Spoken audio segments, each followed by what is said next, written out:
नमस्कार दोस्तों, हम पिछले कुछ वीडियोस में एलर्जी के बारे में बात कर रहे हैं। आज हम एलर्जी के ही एक और वेरिएंट, एक और type of allergy, skin allergy यानी कि एक्जिमा या डर्मेटाइटिस पे बात कर रहे हैं। दोस्तों, ये एक्जिमा या डर्मेटाइटिस बहुत बड़ी संख्या में लोगों को प्रभावित करती है। एक अनुमान के मुताबिक लगभग 4 से 10% लोग इस एक्जिमा से ग्रस्त हैं। उनमें भी बच्चे इससे ज़्यादा ग्रस्त होते हैं और वो भी एटोपिक डर्मेटाइटिस एक टाइप है जो ये एक्जिमा की ही टाइप है। चलिए वीडियो को शुरू करते हैं और एक एक करके डिटेल से जानते हैं इस एक्जिमा के बारे में और फिर हम जानेंगे कैसे इसको मैनेज करें, कैसे इसका ट्रीटमेंट करें। इस सब में सबसे पहले हम बात करते हैं कि एक्जिमा कैसा दिखता है, यानी कि एक्जिमा के साइंस और सिम्टम्स किस तरह से वो एक परेशानी का कारण बनता है। तो दोस्तों, एक्जिमा के जो लक्षण हैं ये जरूरी नहीं है कि सदा बने ही रहेंगे। ये लक्षण, ये तकलीफ कभी कम होती है, कभी ज़्यादा होती है। ये बहुत ही लंबे समय तक व्यक्ति को परेशान करती है। एक्जिमा की सबसे अच्छी बात यह है कि ये स्किन की सबसे ऊपर की लेयर की डिजीज है और ये कंटेजियस नहीं है, यानी कि किसी दूसरे को इससे संक्रमण नहीं होता, इन्फेक्शन नहीं फैलता है। तो बहुत सारी वैरायटीज हैं इनकी, उन सब के पर्सनल कुछ अलग अलग सिम्टम्स हैं, अलग अलग लक्षण हैं, उनकी बात हम अलग से करेंगे। कॉमनली जो एक्जिमा है वो कैसा होता है, उसमें सबसे पहले पेशेंट को ड्राइनेस ऑफ स्किन आएगी, स्किन ड्राई रहेगी, छोटे छोटे लाल दानों से शुरुआत होती है और वो दाने थोड़े साइज में बड़े हो जाएंगे और उनके अंदर कभी फ्लूइड भर जाएगा और कभी उनमें अगर इन्फेक्शन ज़्यादा हो जाए स्क्रैचिंग वगैरह से तो इन्फेक्शन होकर के वो कुछ बड़े पस्ट्यूल्स भी बन जाएंगे।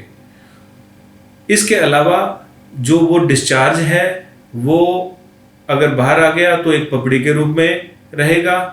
पेशेंट्स को ड्राइनेस भी रहती है, जरूरी नहीं है कि वो दाने आगे उसमें पानी भरे या पस भरे, ड्राई भी रह सकता है। जब ड्राई होगा तो जिस भी पार्ट में वो एक्जिमा है तो वहाँ पे क्रैक्स यानी कि छोटे छोटे कट्स, वो कट्स बड़े भी हो सकते हैं, आमतौर पे छोटे छोटे क्रैक्स जो है वो डेवलप हो जाते हैं। वायलेंट खुजली होती है, बहुत खुजली होती है। खुजली आना निश्चित रूप से एक्जिमा में होता ही है। हाँ, कुछ टाइप्स हैं जिनमें खुजली नहीं भी आती है। तो इसमें ड्राई भी टाइप हो गया और उजिंग यानी कि उसमें से पानी, जो पानी निकलता है मोस्टली चिपकने वाला पतला पानी निकलता है।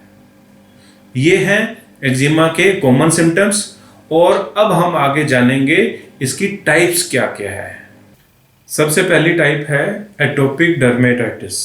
एटोपिक डर्मेटाइटिस सबसे ज़्यादा टाइप की जो डर्मेटाइटिस है या यूं कहो कि एक्जिमा है जो सबसे अधिक प्रभावित करने वाला है। और ये एक ऐसा ग्रुप ऑफ सिम्टम्स है, ग्रुप ऑफ डिजीजेज है जिसको यूं कह सकते हैं कि ये स्किन की एलर्जी, श्वास की एलर्जी, नाक की एलर्जी और वो भी फैमिली हिस्ट्री के साथ में। तो और ये एलर्जी आनुवंशिक रूप से आने के साथ साथ छोटे बच्चों को यानी कि इन्फेंट्स को, फिर उससे बड़े बच्चों को, चिल्ड्रंस को और फिर अडल्ट्स को भी प्रभावित करती है। इसके डिफरेंट स्टेजेस में डिफरेंट सिम्टम्स होते हैं। अगर बहुत छोटा बच्चा है, न्यूबॉर्न बेबी है, किसी भी एज में ये शुरू हो जाता है, 10, 15, 20 दिन के बाद में ये शुरू हो जाता है। 2 साल से कम के जो बच्चों को अगर प्रभावित करेगा उनकी चीक्स पे रेडनेस आएगी, छोटे छोटे दाने होंगे, वायलेंट इरिटेशन और इचिंग रहती है और उस इरिटेशन और इचिंग के कारण बच्चे की नींद तक डिस्टर्ब रहती है। तो बच्चा इरिटेटेड रहता है, चिड़चिड़ा रहता है। 2 साल की उम्र के बाद में अगर ये प्रभावित करेगा एटोपिक डर्मेटाइटिस तो उन बच्चों के मोस्टली फोल्ड्स पे, ये बाजू के फोल्ड, घुटनों के पीछे, गर्दन के फोल्ड, इस तरह से जहां जहां फोल्ड्स हैं वहां पे आपको छोटे छोटे दाने, रैशेज और डार्कनेस ऑफ स्किन मिलेगी। छोटे छोटे क्रैक्स भी हो जाएंगे। पूरी बॉडी ड्राई तो रहेगी सही, जैसे इन्फेंट्स की रहती है, और वायलेट इचिंग हमेशा ही बनी ही रहेगी। यही एक्जिमा जब थोड़ा और एडवांस हो जाएगा, बच्चा बड़ा हो गया या ये तकलीफ थोड़ी और ज्यादा हो जाएगी, तब होल बॉडी को भी कवर कर सकता है। जो अडल्ट टाइप ऑफ एक्जिमा है, होल बॉडी कवर्ड इससे हो जाएगी, और सारे सिम्टम जो बेसिक थे, छोटे दाने, खुजली, ड्राइनेस, इरिटेशन, क्रैक्स होने के साथ साथ थिकनेस ऑफ स्किन आ जाएगी। जब थिकनेस ऑफ स्किन आ जाएगी तो डार्कनेस ऑफ स्किन भी रहेगी, पपड़ियां हो जाएगी उसके बड़ी बड़ी मोटी मोटी, और अगर पपड़ी नहीं है तो भी एक डार्क पैच जो है वो बने हुए रहते हैं इन फोल्ड्स पे, या जहां जहां प्रभाव ज्यादा है वहां पे। और जो डार्कनेस है उस स्टेज को लाइकिनिफिकेशन कहते हैं। तो ये इस तरह से पूरा शुरू से लेके इन्फेंट से लेकर के और अडल्ट तक ये प्रभावित करने वाला एक्जिमा है। और इन्हीं बच्चों को अगर एक्जिमा ठीक हुआ तो श्वास की एलर्जी, अगर एक्जिमा ठीक हुआ तो नाक की एलर्जी, बार बार जुकाम होना, बार बार खांसी होना, और खांसी के साथ अस्थमेटिक साउंड उनको लंग्स से आती है जिसको वीजिंग कहते हैं। तो इस तरह से ये एक्जिमा अल्टरनेट कर सकता है, किससे? उनके रेस्पिरेटरी सिम्टम अल्टरनेट करेंगे विद स्किन सिम्टम्स। स्किन ठीक हो गई, अस्थमा हो गया, अस्थमा ठीक हो गई तो स्किन पे रैशेज आ गए, ये उनके चलता रहता है। अब ये जो तकलीफ है ये इन बच्चों को बहुत ही ज़्यादा प्रभावित करती है, उनके स्वभाव में चेंजेज आ जाते हैं। एक साइकोलॉजिकली बच्चा इन्फीरियर फील करता है, या बड़ा जो है वो भी एक लो फील करेगा कि मैं कैसा दिखता हूँ, मुझे ही क्यों खुजली है। इस तरह के उनके चेंजेज आ जाते हैं। अगर ये रोग बढ़ जाए, एक्जिमा इन लोगों का अगर बढ़ जाए तो सेप्टिक हो सकता है, इन्फेक्शंस हो जाएंगे, वो दानों में स्क्रैच करने से पस फॉर्मेशन हो जाएगी। तो ये सेप्टिक कंडीशन को भी लीड करता है, इसलिए इसका उचित इलाज जरूरी है। एलर्जी के इस एक्जिमा या डर्मेटाइटिस की दूसरी टाइप है कॉन्टैक्ट डर्मेटाइटिस। जैसा कि नाम से विदित है, कुछ लोगों को मेटल्स जैसे बैंगल्स पहनी हुई है, या कोई कानों में, या ये एलर्जी करेगा, या जो ये बिंदी लगाएंगी महिलाएं तो उनको उस जगह पे एलर्जी हो जाती है। लिपस्टिक लगाते हैं, कुछ ऐसा वियर किया, चप्पल, जूता कुछ वियर किया, वहां पे भी एलर्जी हो जाएगी। तो ये कॉन्टैक्ट डर्मेटाइटिस में इस तरह से जो जहां पे कोई प्रेशर पॉइंट्स या जहां पे कोई एक्सटर्नल फॉरेन बॉडी को टच करती है तो वहां पे एलर्जिक रैशेज आ जाएंगे। रैशेज लगभग वैसे ही होंगे, लेकिन ये पेनफुल भी होंगे, क्योंकि यहाँ पे most of the times infection साथ में हो ही जाता है। तो ये इरिटेटिंग ज्यादा होगा देन कि जो अपना पहले वाला एक्जिमा था, यानी कि एटोपिक की तुलना में। ये वाला एक्जिमा केवल उसी पार्ट पे होगा। रिंग अगर एलर्जी कर रही है तो, कान में अगर कुछ एलर्जी कर रहे हैं, ये सब आप जानते हो कि जो कॉन्टैक्ट जहां पे हो रहा है वहीं पे वो रैशेज होंगे। पूरी बॉडी में मोस्ट ऑफ द टाइम्स ये नहीं होते हैं। एक इरिटेटिंग डर्मेटाइटिस होती है। इरिटेटिंग का मतलब ऐसा कुछ भी यूज करना, जैसे इन्वायरमेंट में पोल्यूशन है, पोलन्स हैं, या कोई फूड खाया वो भी एलर्जी करके इस तरह के रैशेज देता है। ये mostly wider area of body में रहता है। तो एलर्जी के इस एक्जिमा की भी अनदर बहुत सारी टाइप्स होती हैं। तो उनमें अब अपन बात करते हैं नेक्स्ट टाइप का, जिसका नाम है डेस हाइड्रोटिक एक्जिमा। डेस हाइड्रोटिक एक्जिमा में हथेलियों में और पैरों की तलियों में छोटे छोटे पानी के से, यानी कि फ्लूइड जैसे कुछ वेसिकल्स, यानी कि दाने से अंदर डीप स्किन के अंदर बनते हैं। छोटे छोटे बम्प्स होंगे, और ये most of the times female को ज़्यादा होते हैं, और उंगलियों के किनारे या सोल्स में ही पाया जाता है। और मोस्टली ये समर वेदर में ज़्यादा मिलेगा, गर्मी के सीजन में ज़्यादा मिलेगा। तो अगली जो टाइप ऑफ एक्जिमा है उसमें है न्यूरोडर्मेटाइटिस। न्यूरोडर्मेटाइटिस में एक्जिमा का पैच एक आइसोलेटेड यानी कि इकलौता सा पैच होगा कोई कुछ जगह के ऊपर। वो पैच का कलर यूजुअली पर्पल कलर होगा, डार्क कलर होगा। ये पूरी बॉडी पे भी होते हैं लेकिन उसके चांसेस कम हैं, और उसमें भी खुजली और इस तरह से डिस्कलरेशन जो जनरल एक्जिमा के सिम्टम्स हैं वो होते हैं, लेकिन ये वायलेंट सिम्टम वाला नहीं होता न्यूरोडर्मेटाइटिस। अगली टाइप ऑफ एक्जिमा है stasis dermatitis. Stasis dermatitis most of the times lower limbs में यानी कि टांगों पे, पैरों पे या एंकल रीजन पे मिलेगा। स्पेशली जिन लोगों को वेरिकोज वेन्स हैं तो वहां पे उनको एक्जिमा का स्पॉट आ जाएगा। खुजली इसमें कुछ ज़्यादा नहीं होती है, लेकिन हाँ होती है, कम होती है, और नेचुरल है कि वो स्टेसिस वाला केवल लेग्स और एंकल रीजन में ही आपको देखने को मिलेगा। अनदर टाइप ऑफ एक्जिमा है डिस्कॉइड एक्जिमा। डिस्कॉइड एक्जिमा में राउंड राउंड स्पॉट्स बनते हैं। ये भी आइसोलेटेड होते हैं यानी कि पूरी बॉडी पे मोस्ट ऑफ द टाइम्स नहीं होते, कोई एक जगह दो जगह ऐसे मिलेंगे, और इनमें भी वही छोटे छोटे दाने, उनमें से पानी सा डिस्चार्ज होना, स्टिकी फ्लूइड निकलना, वायलेंट इचिंग होना, इस तरह से उनमें होता है। और ये भी पूरी बॉडी पे मोस्ट ऑफ द टाइम्स नहीं मिलता, एटोपिक पूरी बॉडी पे मिलता है। जो नेक्स्ट टाइप है एक्जिमा की वो है सीबोरियक डर्मेटाइटिस। एक्चुअली ये एक्जिमा नहीं है, लेकिन ठीक है हम डर्मेटाइटिस भी साथ में स्टडी कर रहे हैं तो इसको अपन डिस्कस कर सकते हैं। वो क्या है? सीबोरियक डर्मेटाइटिस। जनरली सीबोरियक डर्मेटाइटिस जो है डेंड्रफ जैसी दिखती है, लेकिन ये डेंड्रफ से कुछ अलग है। वो फ्लेक्स जरूर डेंड्रफ जैसे ही लगेंगे, लेकिन इसका जो इन्वॉल्वमेंट है, जहां जहां सिबेसिस ग्लैंड्स ज्यादा हैं, स्कैल्प में है, आई लैशेज में है, नाक के पास में इधर और मुंह के अराउंड, ये स्पेशली ड्राई स्केली पैचेस मिलेंगे। कान के पीछे ड्राई स्केली पैचेस मिलेंगे। ये एक काइंड ऑफ डर्मेटाइटिस है। तो क्योंकि हम डर्मेटाइटिस भी साथ में कर रहे हैं तो थोड़ा सा इसको डिफरेंशिएट कर लेना ठीक रहेगा, इसलिए हम लोग इसको यहाँ पे देख रहे हैं। अब सवाल उठता है कि ये एक्जिमा होता क्यों है? जैसे कि आपने एलर्जी के पीछे के वीडियोस में देखा, एलर्जी कोई भी तरह की हो उसके दो कारण एनवायरमेंटल फैक्टर और होस्ट फैक्टर होते हैं।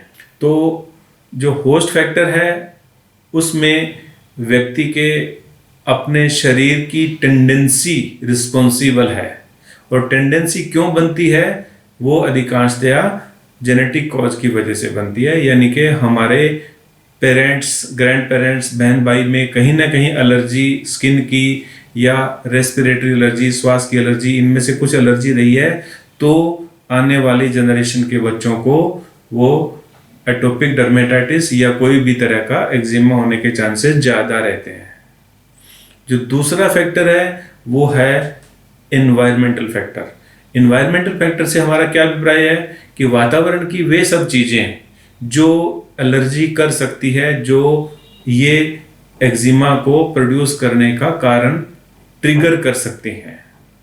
तो एक एक करके हम लोग डिस्कस कर रहे हैं। सबसे पहले इरिटेट्स। इरिटेट्स मतलब जो चीजें इरिटेट कर सकती है, साबुन, सर्फ, केमिकल्स, लेटेक्स, प्लास्टिक, कुछ ऐसा जो मेटल, सीमेंट, ये चीजें जो जिनको अपन हैंडल करते हैं, ये लोकल इरिटेशन का कारण बनती है। दूसरा जो कारण है वो है एलर्जेंस, जो है ही एलर्जन, यानी कि पोलन्स, इन्वायरमेंटल का पोल्यूशन, या कुछ प्रोटीन्स या कुछ खाने पीने की ऐसी चीजें जो मोस्टली एलर्जी कर सकती है। कुछ फूड अलग से हो सकता है, यीस्ट एलर्जी कर सकता है। तो इस तरह से जो एलर्जेंस हैं, घरों में जो पेट्स रखते हैं उनके डेंडर्स भी एलर्जन है। तो इस तरह की जो एलर्जेंस हैं वो भी एक्जिमा को ट्रिगर कर सकते हैं, यानी कि उसको बढ़ाने या पैदा करने का कारण बन सकते हैं। बचपन में जब एक्स्ट्रा ऑर्डिनरी क्लीन एनवायरनमेंट में कोई लोग रहेंगे, जैसे शहरों में, सिटीज में बच्चे एक्स्ट्रा ऑर्डिनरी केयर के साथ रहते हैं, तो उनमें देखा गया है कि स्किन के इस तरह के रोग ज़्यादा देखने को मिलेंगे। इसी कड़ी में जो लोग सिटीज़ में रहते हैं, अर्बन पॉपुलेशन, शहरों के लोगों को एक्जिमा या डर्मेटाइटिस होने के चांसेस ज़्यादा होते हैं देन कि जो लोग विलेजेस में रहते हैं, नेचुरल एनवायरनमेंट में रहते हैं। अनदर एक कारण है वो है वैक्सीनेशन, जो कंट्रोवर्शियल तो है। कुछ लोग मानते हैं ये नहीं कर सकते एलर्जी, कुछ लोग को जो है ना वैक्सीन के बाद में खास करके छोटे बच्चों को एलर्जिक रैशेज आते हैं, तो वैक्सीन भी एक कारण है। अगला जो कारण है वो है एक्सट्रीम्स ऑफ द एनवायरनमेंट, यानी कि बहुत तेज गर्मी, बहुत तेज सर्दी या चेंज ऑफ वेदर के टाइम भी एक्जिमा ट्रिगर करता है, एग्रावेट करता है। कुछ फूड है, खास करके प्रोटीन वाले फूड जैसे एग है, अल्कोहल है, या कुछ नट्स, खास तरह के जो बीन्स हैं, नट्स हैं, यानी कि मूंगफली टाइप की चीज़ें हैं, ये कुछ लोगों को एलर्जी करती है, तो उनसे भी उनको इस तरह के रैशेज यानी कि एक्जिमा या डर्मेटाइटिस होने की चांसेस रहते हैं।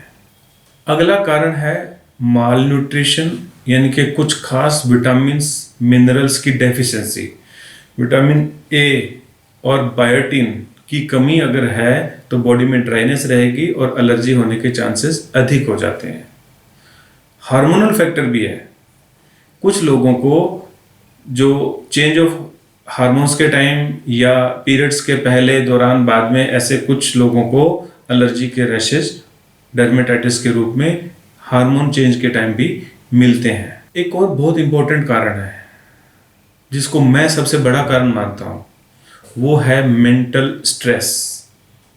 जो लोगों को मानसिक तनाव रहता है, जो लोगों की प्रकृति के अंदर गुस्सा ज़्यादा है, जो लोग एंक्सियस है, खास करके आगे होने वाली घटनाओं की कुछ अनुमान करके कि कल ये तो नहीं हो जाएगा, ऐसा वैसा, तो जो एंटीसिपेटरी एंजाइटी वाले लोग हैं, एप्रीहेंशन वाले लोग हैं, जो मन में डर रखते हैं, उन लोगों को एक्जिमा होने के चांसेस काफ़ी ज़्यादा होते हैं। ये मैंने मेरी प्रैक्टिस में देखा है। जो मेंटली स्टेबिलिटी रखने वाले लोग हैं उनको एक्जिमा काफ़ी कम होता है। ये एक बहुत महत्वपूर्ण फैक्टर है जो कि एज ए होस्ट फैक्टर भी अपन उसको कंसीडर कर सकते हैं, क्योंकि होस्ट यानी कि हम, देखो इसमें होस्ट और एनवायरनमेंट का इस तरह का फैक्टर है, जैसे होस्ट हुआ पेट्रोल और एनवायरनमेंट हुआ चिंगारी लगाने की चीज़ यानी कि फायर।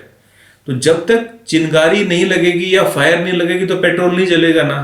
तो होस्ट और ट्रिगर फैक्टर जब दोनों मिल गए तो फिर डिजीज डेवलप हो जाती है। जिस तरह से पेट्रोल को जब आग मिल गई तो वो फायर हो जाएगी, आग लग जाएगी। तो होस्ट फैक्टर और इन्वायरमेंटल फैक्टर का इस तरह से आपस में दोनों का मिलान जब हो जाएगा तो डिजीज डेवलप हो जाती है। अगर ये एक्जिमा काफ़ी ज़्यादा हो जाए तो क्या हो सकता है? देखो, ये एक्जिमा जब ज़्यादा हो जाएगा पूरी बॉडी पे तो फैल ही जाएगा, और स्क्रैचिंग की वजह से ऊपर की लेयर हट जाएगी, बैक्टीरियल या वायरल इन्फेक्शन होने के चांसेस काफ़ी बढ़ जाते हैं, सेप्टिक हो जाएगा, इन्फेक्शंस हो जाएंगे। और जो एक्जिमा अगर एडवांस हो जाए, काफ़ी पुराना हो जाएगा, स्किन की थिकनेस हो जाएगी, यानी कि स्किन कड़ी हो जाएगी, क्रैक्स ज़्यादा डेवलप हो जाएंगे और डार्कनेस हो जाएगी, ब्लैकनेस हो जाएगी, जिसको लाइकेनिफिकेशन कहते हैं। तो इस तरह से ये एक्जिमा अगर ठीक नहीं होगा तो तकलीफ जरूर ही आगे आगे बढ़ती चली जाती है। और उसका मन के ऊपर प्रभाव है वो तो अपन जानते हैं। पेशेंट लो फील करेगा, लो कॉन्फिडेंस हो जाएगा, किसी के सामने बात करने में, कहीं जाने में वो शर्माएगा। तो इस तरह से करके उसको एक तरह से सोशल एंग्जाइटी डेवलप हो जाती है, सामाजिक रूप से वो कटा कटा रहने लगेगा, जो उसके मानसिक और शारीरिक रूप से पूरे चीज़ों को प्रभावित करता है एक्जिमा इस तरह से जा करके। अब हम बात कर सकते हैं कि एक्जिमा या डर्मेटाइटिस अन्य स्किन डिजीज से किस तरह से डिफरेंशिएट है, क्या समान दिखने वाली बीमारियां हैं। मैं आपको एक एक करके बताने की कोशिश करता हूं। एक कंडीशन होती है जिसको बोलते हैं सोराइसिस। सोराइसिस यूं तो सारा ऐसा लगता है कि एक्जिमा ही है, लेकिन उसके पपड़ियां जरूर उतरती है, स्केलिंग हो जाएगी, जो कि सिल्वर कलर की होती हैं, फिश के ऊपर की जो जिस तरह की पपड़ियाँ होती हैं वैसी पपड़ियाँ होती हैं, जैसा कि एक्जिमा में पपड़ियाँ नहीं होती हैं, वो चिपकी हुई पपड़ियाँ रहती हैं, इसकी पील ऑफ होती रहती हैं। इस तरह से आप फाइंड कर सकते हैं कि सुबह सो के उठे हैं तो काफ़ी सारे स्केल्स होते हैं, मोस्टली हेड से शुरू होता है या एक्सटेंसर सरफेस बाहर के जो एरियाज हैं वहाँ होते हैं, एक्जिमा अंदर की साइड में होता है। तो ये सोराइसिस से डिफरेंशिएट हो गया। दूसरा कॉमन डिफरेंस है अपना फंगल इन्फेक्शन से। फंगल इन्फेक्शन आजकल बहुत कॉमन है और वो भी ग्रोइंस में, खास करके ग्रोइंस में, या ऐसे तो पूरी बॉडी पे कहीं भी हो सकता है, लेकिन वो कुछ अलग तरह से दिखता है। एक्जिमा की तरह उसके सारे सिम्टम्स नहीं हैं, उसको डॉक्टर्स अच्छी तरह से पहचान ही लेते हैं। रिंग वर्म के तो आपको मालूम है कि राउंड राउंड शेप में स्पॉट्स निकलते हैं, वो ड्राई ही रहता है मोस्टली, उसमें कोई यूजिंग नहीं होती है, तो वो कुछ डिफरेंशिएट हो जाना आसानी है, ऐसा कुछ मुश्किल नहीं है।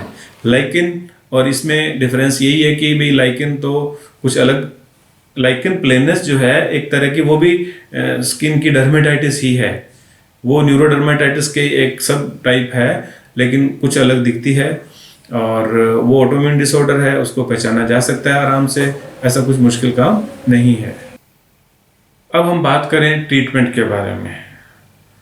दोस्तों ये बहुत बुरी बात है कि एक्जिमा का इलाज जनरली कोई भी और सिस्टम में नहीं है, और अच्छी बात यह है कि इसका इलाज होम्योपैथी सिस्टम में बहुत अच्छा है। होम्योपैथिक ट्रीटमेंट से एक्जिमा परमानेंट चला जाता है, क्योंकि होम्योपैथिक मेडिसिन होस्ट को रेजिस्ट करने के लिए, सहन करने के लिए, एलर्जी के कारणों से सामना करने की शक्ति देता है। तो होम्योपैथिक सिस्टम बॉडी में इस तरह के चेंजेस ला सकता है।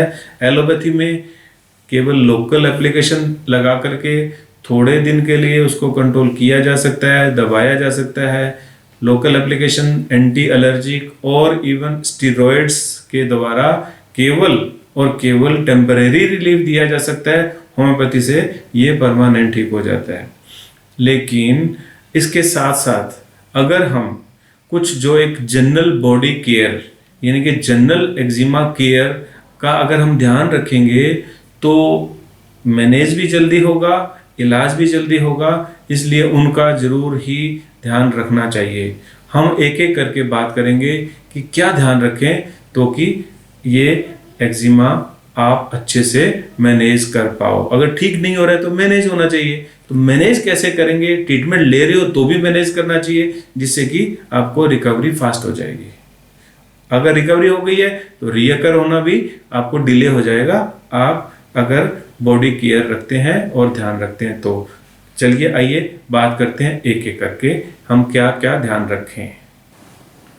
प्रिवेंशन में सबसे इम्पोर्टेंट है अवॉइडेंस। अवॉइडेंस मीन्स उन चीज़ों से बचना जो एलर्जी करता है। वो हर एक व्यक्ति को अलग होता है, किसी को साबुन से एलर्जी है, किसी को मेटल से एलर्जी है, किसी को सीमेंट से एलर्जी है, तो किसी को टमाटर से एलर्जी है, किसी को हैंडल करने से एलर्जी है, किसी को खाने से एलर्जी है। तो उन सब चीज़ों को अवॉइड करें, चाहे वो घर के पैड्स हैं, साबुन है, कुछ भी है, उनको अवॉइड करें, उनका इस्तेमाल आप न करें या बहुत ज़रूरी होने से ही करें। दूसरा जो फैक्टर है वो है बॉडी की नेचुरल ह्यूमिडिटी को, नेचुरल चिकनाहट को मेंटेन रखना। तो मेंटेन कैसे रखेंगे? साबुन का इस्तेमाल बॉडी के ऊपर लगभग नहीं होना चाहिए या बहुत ही कम होना चाहिए। अगर करना भी है तो माइल्ड सोप्स को यूज करो। नहाने का पानी ठंडा नहीं होना चाहिए, गर्म भी नहीं होना चाहिए। नॉर्मल लुकवार्म वाटर से स्नान करना है। नहाने के बाद में पूरी बॉडी को ऑयलिंग जरूर करें। कोकोनट ऑयल, सरसों का तेल, ये बेस्ट है, इनसे बॉडी को चिकना रखना है। और क्या रख सकते हैं कि जो टॉवल से रब करना है, रबिंग नहीं करना, ओनली कुछ इस तरह करके स्पंजिंग की तरह से पोंछना है या एयर से ड्राई करना है। तो इस तरह से जो नेचुरल ह्यूमिडिटी है बॉडी की, उसको आपको बचा के रखना है, नेचुरल चिकनाहट को बचा के रखना है। कुछ लोगों की आदत होती है बार बार हैंड वॉश करेंगे, नहीं करने की ज़रूरत। जब खाना खा रहे हो या कोई ऐसी चीज़ को हैंडल किया है तो ही आपको हाथों को धोना चाहिए साबुन वगैरह से। पहनने के कपड़े बहुत टाइट नहीं होने चाहिए और सिंथेटिक ना हो। कॉटन क्लॉथ्स का यूज़ करें, पतले कपड़ों का यूज़ करें जो इरिटेशन नहीं करेगा। जो छोटे बेबीज़ हैं उनमें जो एटोपिक डर्मेटाइटिस मिल रहा है उनका जो बचाव है उसका बहुत अच्छा तरीका ये है कि उन बच्चों को मदर फीड ज़्यादा से ज़्यादा टाइम तक दिया जाना चाहिए। कम से कम 1 साल तक माँ का दूध बच्चे को ज़रूर मिलना चाहिए। वो बहुत अच्छा एक टॉलरेंस को बिल्ड करने का फैक्टर है, उनके इम्यून सिस्टम को अच्छा रखने का एक बहुत इम्पोर्टेंट फैक्टर है।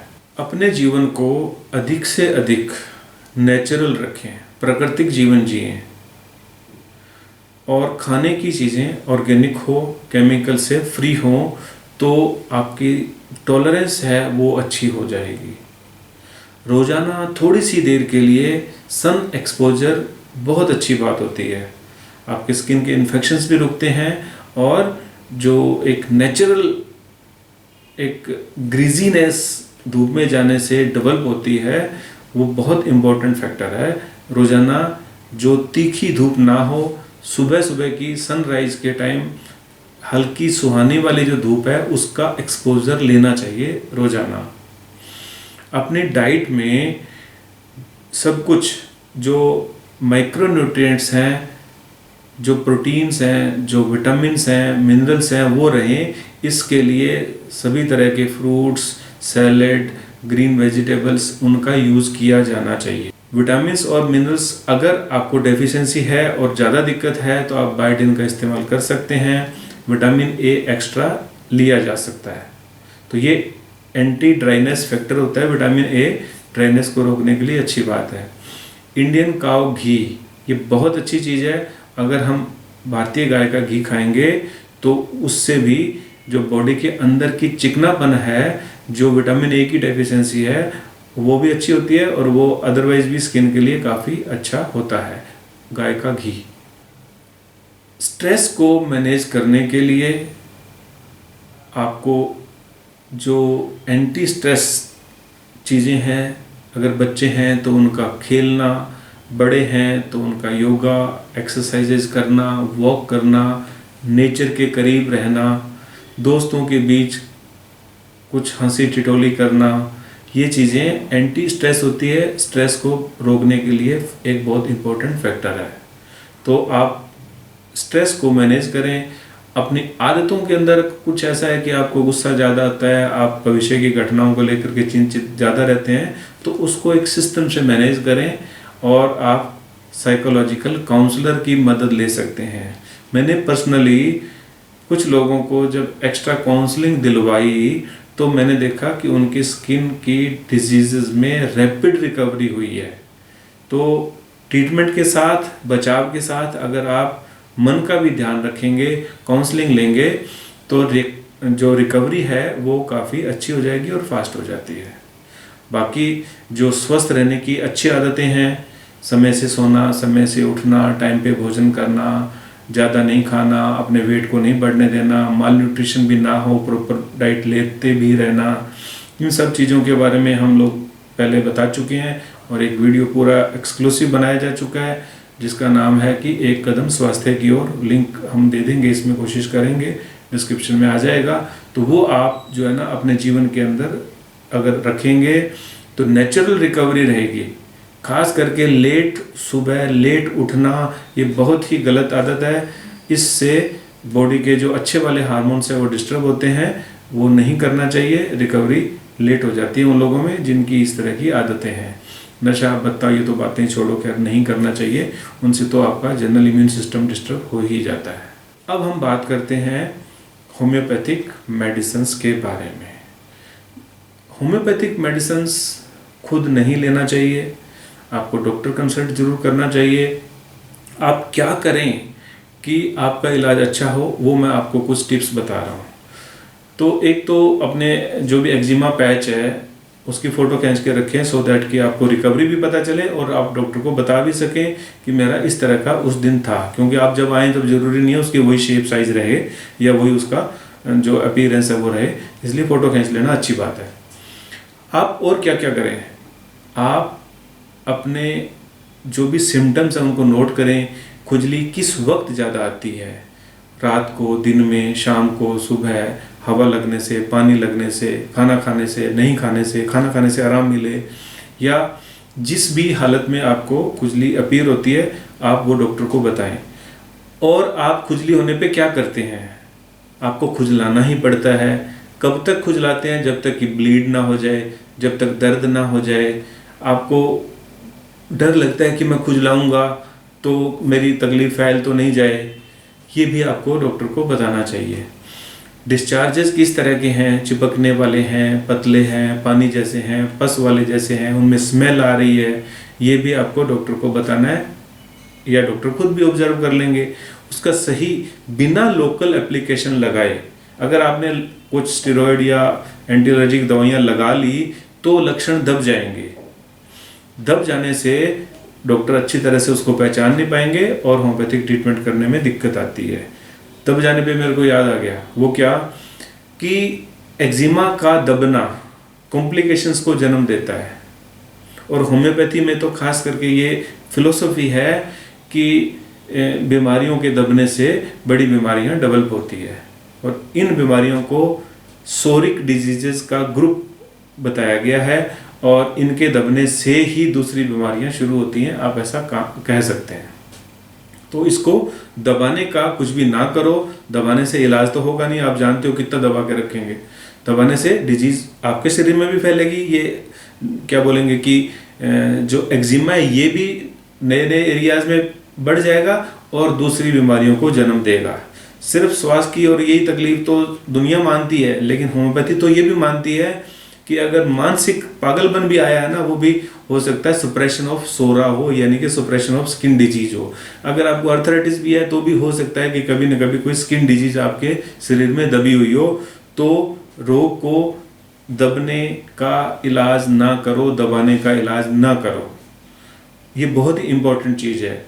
और अगर हम बात करें, वो जो बता रहे थे कि होम्योपैथिक डॉक्टर के पास आप जाएं तो क्या, आपको आपकी इस एक्जिमा के होने पर जो मेंटल रिएक्शंस हैं वो नोट करें और वो डॉक्टर के साथ बिना झिझक के शेयर करें। आपको बहुत लो लगता है, बहुत कॉन्फिडेंस लूज होता है, आपको ये लगता है कि मेरी बीमारी दूसरों को फैल ना जाए या इससे मुझे कोई बड़ा रोग ना हो जाए, जो डर है, जो आशंका है, आपको लगता है कि ये जो रोग है ना ये मुझे ही क्यों हो गया है, ठीक है, मैंने ऐसा क्या बुरा किया था।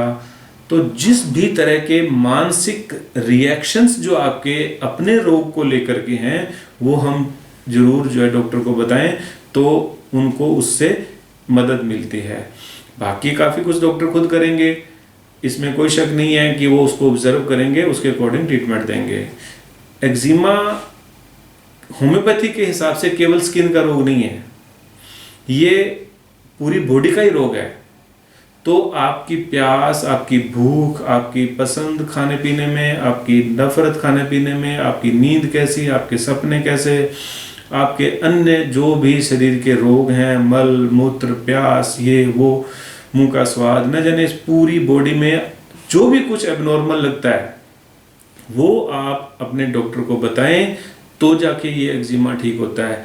बाकी जो आपकी प्रकृति है, आप दुबले हो, आप मोटे हो, आप काम को फास्ट करते हो, आप धीरे करते हो, आप जो भी जिस तरह की चीज़ें हैं वो डॉक्टर आपसे इंक्वायरी खुद कर लेंगे। लेकिन आपको अपने लक्षण अधिकांश बताने हैं डॉक्टर को सो दैट कि वो एक राइट मेडिसिन पे जल्दी ही आ सके। तो अब हम बात करते हैं कॉमन होम्योपैथिक मेडिसिन की। आपको लेना नहीं है लेकिन मैं बात करता हूँ, आशा करता हूँ कि ये दवाइयाँ होम्योपैथिक डॉक्टर्स के काम की है, जो उनको इससे मदद मिलेगी। हम एक एक करके होम्योपैथिक दवाइयों की बात करते हैं। तो सबसे कॉमन मेडिसिन है सल्फर। सल्फर 30, 200, 1 कोई भी पोटेंसी में हम लोग यूज़ करते हैं। इसके जो टिपिकल सिम्टम्स हैं वो बर्निंग है, वो रेडनेस है, रेडनेस ऑफ द ओरिफाइसेस है, और आपके आइसोलेटेड पैचेज भी हो सकते हैं, होल बॉडी एक्जिमा भी हो सकता है। प्रकृति व्यक्ति की हॉट होती है, यानी कि गर्मी ज़्यादा फील करता है और देखने में गंदा अगली लुकिंग होती है। तो ये है सल्फ़र जो मोस्ट कॉमन और यूँ कहो कि इलाज को शुरुआत करने वाली दवाई होती है। मोस्ट ऑफ द डॉक्टर्स की ये चॉइस है, लेकिन जब सल्फ़र पूरा पेशेंट होगा तो ही सल्फ़र काम करेगी। यूँ सल्फ़र केवल एक्जिमा की दवाई है ऐसा नहीं है। नेक्स्ट जो कॉमन मेडिसिन है वो है ग्रेफाइट्स। ग्रेफाइट्स जो दवाई है वो चिल्ली प्रकृति के लोगों के लिए, मोटे लोगों के लिए, स्पेशली जो लोग कॉन्स्टिपेटेड है उनके लिए हैं। थिकनेस ऑफ स्किन है, एक्जुडेशन है जो स्टिकी होता है और क्रैक्स हो जाते हैं, अगली लुकिंग है, तो इस तरह के ग्रेफाइट्स के लक्षण होते हैं। नेक्स्ट जो मेडिसिन है वो है रस्टॉक्स। तो रस्टॉक्स जो मेडिसिन है ये भी एलर्जी की बहुत अच्छी मेडिसिन है, खास करके कोई चीज़ से जब एलर्जी डायरेक्ट हो जाए उनके लिए, और जो फूड की एलर्जी है जहाँ पे रैशेज उस तरह के हो जाएं जो कि पूरी बॉडी पे हैं लेकिन एक्जिमेटस या डर्मेटाइटिस के रिएक्शंस हैं, उनके अंदर बहुत यूज़फुल मेडिसिन है। रोजी रेडनेस इसका टिपिकल सिम्टम है। पेशेंट को प्रॉब्लम लेफ़्ट साइड में ज़्यादा होती है राइट की तुलना में, और इचिंग वायलेंट होती है, बर्निंग होती है, स्मार्टिंग होती है, इचिंग होती है। तो इस तरह से रस्टॉक्स जो एक कॉमन मेडिसिन है जो खास करके रेनी वेदर, डैम्प वेदर में तकलीफ़ें बढ़ जाती है जिन लोगों को, उनके लिए रस्टॉक्स एक यूज़फुल मेडिसिन है।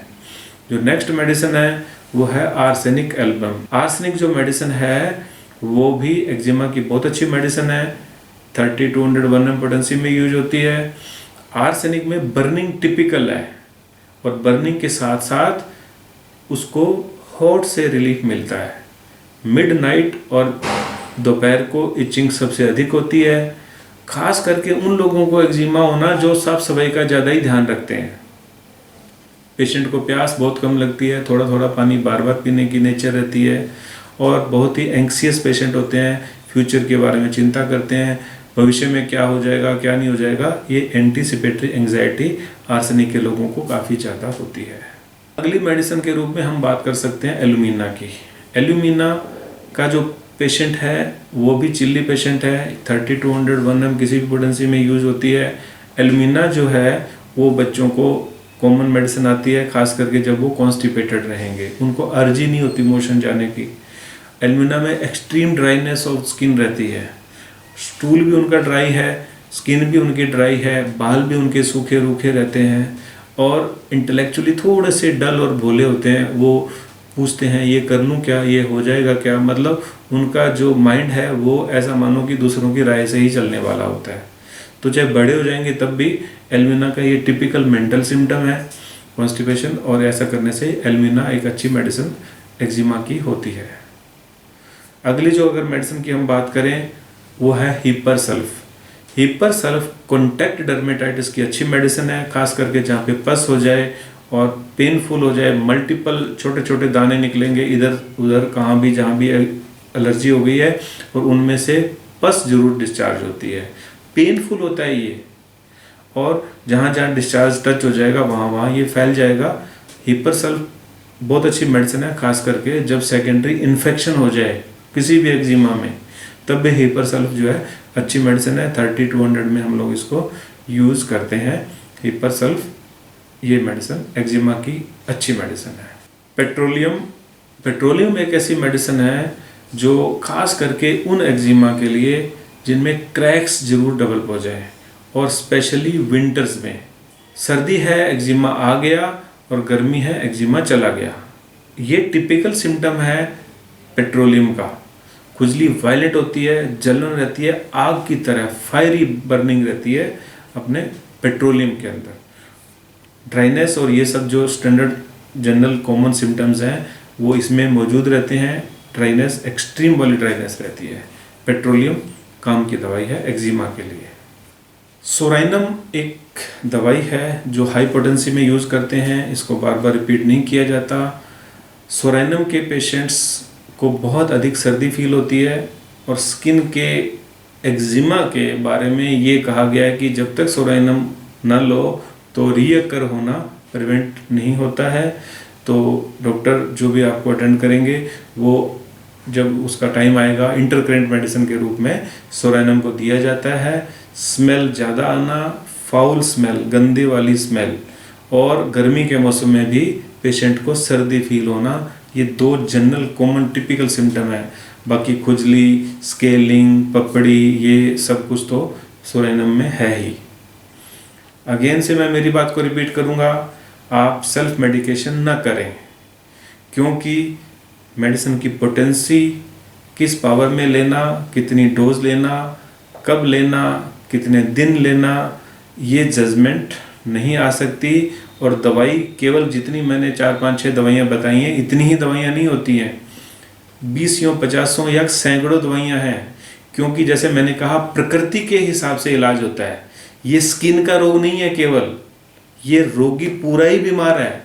तो पूरे बीमारी के अंदर बहुत कॉमन ड्रग्स हैं, थूजा भी है, कैलकेरिया कारब भी है, मिडोराइनम है, ट्यूबरकुलिनम है, there are so many drugs, dulcamara भी है, जिनको यूज़ किया जाता है जस्ट फॉर इनिशियल रेफरेंस, और वो भी बिगिनर के लिए, वो भी डॉक्टर के लिए।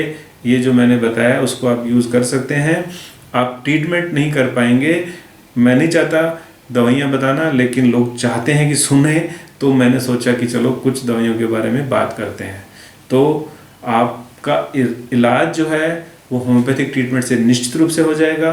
आप दवाइयाँ खाएं टाइम से और अपने लाइफस्टाइल को ठीक करें, जनरल बॉडी केयर्स को करें, और अपने एक्जिमा को होम्योपैथिक इलाज से क्योर करें। अपना आत्मविश्वास बढ़ाएं, आप खुश रहें, आप दीर्घायु रहें। इन्हीं कामनाओं के साथ आपको हमेशा सुखी रहने की शुभकामनाएं। नमस्कार।